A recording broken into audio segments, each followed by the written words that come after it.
বিশ্ব নবী ঘোষণা করলেন আদ-দুনিয়া মাজরাতুল আখিরাহ, দুনিয়াটা হলো আখিরাতের ক্ষেতস্বরূপ। এটাই হলো আল্লাহ পাঠাইছে দুনিয়ার মধ্যে মহান আল্লাহ রাব্বুল আলামিন আখিরাতের বাজার করার জন্য মহান আল্লাহ রাব্বুল আলামিন পাঠিয়েছেন। আমাদের বাড়ি হলো জান্নাত, আমরাই হলাম জান্নাতি মানুষ।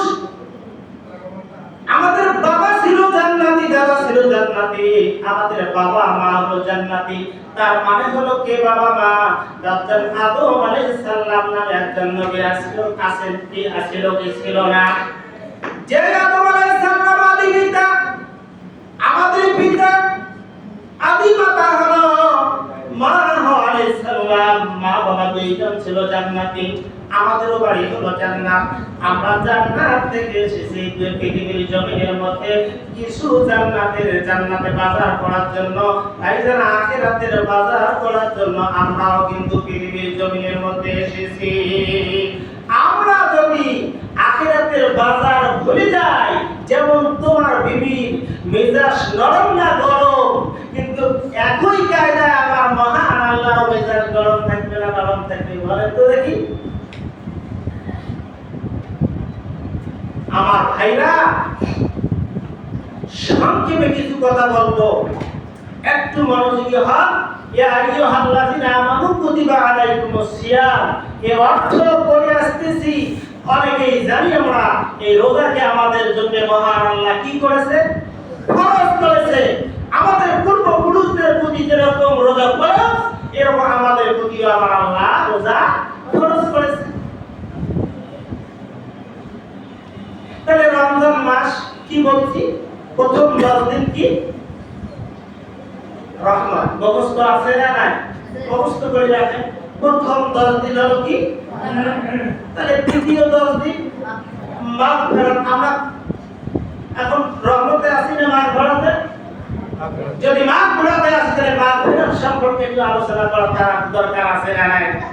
আমাদের দরকার হলো আমাদের 10 দিন মাগফিরাত সম্পর্কে একটু আলোচনা করি, দোয়া করি দেন আল্লাহ আমাদের মাগফিরাত সম্পর্কে সঠিক কথা বলো, আলোচনা করার তৌফিক দান করুন। সবাই দোয়া করি দেন, বলেন আমিন। হয়তোবা বলবেন হুজুর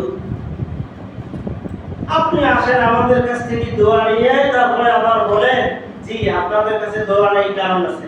আপনারা দামি মানুষ, আপনারা আল্লাহর ঘরে যারা আসে তারা হলো আল্লাহর মেহমান। অবশ্যই আল্লাহর মেহমান সকলে হতে পারে না। ওই মানুষটি হয় যার শান মান আল্লাহ বাড়ায় দেয়, আল্লাহ রাব্বুল আলামিন তাকে কি করে নেয়? মেহমান হিসেবে কবুল করে নেয়। সুবহানাল্লাহ বলেন। আমার ভাইরা, তাহলে মাগফিরাত সম্পর্কে একটু কথা বলি। আমাদের কি দেয়? 10 দিনে আল্লাহ কি করে দেবে? গুনাহ মাফ করে দেবে আল্লাহ। মাগফিরাত আমাদের প্রতি রহমত চলে গেল, মাগফিরাত এসেছে। আমার বন্ধুগণ, আমার ভাইরা, আল্লাহ রাব্বুল আলামিন পবিত্র কোরআনুল কারীম আল গ্রন্থ খানা দিয়া মহান আল্লাহ আমাদের জানাই দিলেন ওয়াসারিউ ইলা মাগফিরাতিন মির রাব্বিকুম ওয়া জান্নাতিন আরদুহাস সামাওয়াতু ওয়াল আরদু উইদ্দাত লিল মুত্তাকিন। আমরা সবাই সুবহানাল্লাহ পড়ি। এই কথাগুলো কার? বলেন তো শুনি। আল্লাহর কথা। আল্লাহর কথা শোনাবো, আল্লাহর নাম, আল্লাহর কালাম শোনার সঙ্গে সঙ্গে আল্লাহর নামটা অন্তরের অন্তরস্থল থেকে পড়বে, আল্লাহ খুশি হয়ে যাবে। আমার আল্লাহ জানাই দিলেন, ও বান্দা বান্দি আমার, কে কার আগে তোমরা গুনাহ মাফ করাতে পারো? তোমরা হেঁটে হেঁটে আসো, তোমরা দৌড়ে দৌড়ে এসো। গুনাহ মাফের জন্য আসলে বান্দা বান্দি তোমার গুনাহ মাফের জন্য আসো। কে কার আগে তোমরা গুনাহ মাফ করাতে চাও? আমি মহান আল্লাহ রাব্বুল আলামিন তোমাদের গুনাহ মাফ করে দেব। জোরে কোন সুবহানাল্লাহ।